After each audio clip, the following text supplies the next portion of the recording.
an equation plotted, so we've written it into the y equals and we've gone to the graphing section, you can then use the table. So we get to that by doing second function graph, and that takes us to the table of values. And this can be really helpful when we're answering any question because it will give us the x coordinate. So this column here is the x, and it gives us the y coordinate. So if we're trying to find a value of y for a certain value of x, for example, what happens when x is 10, I can read off and find my value.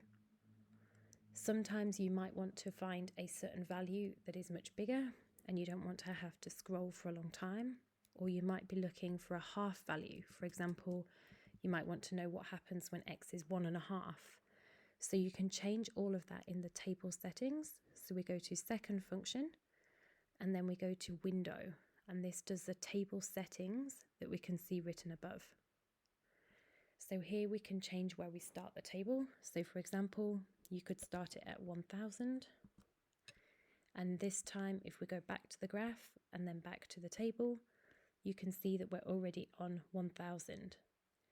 The E button here that you can see, that is just the calculator's way of writing standard form. So this means times 10 to the power. So this would be 1 times 10 to the power of 6. 1.01 times 10 to the power of 6. So it's just the computer or the calculator's way of writing standard form. If we wanted to go back to the table, start it back at 1, then we can do second function table, and this time we're back at the normal values.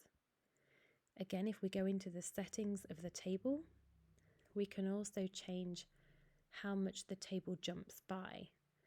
So if I change this to 0.5, for example, when I go back to my graph and then my table, this time you can see we have half values in there. So you can change your table settings to jump by however much you need and to start at whatever point you need.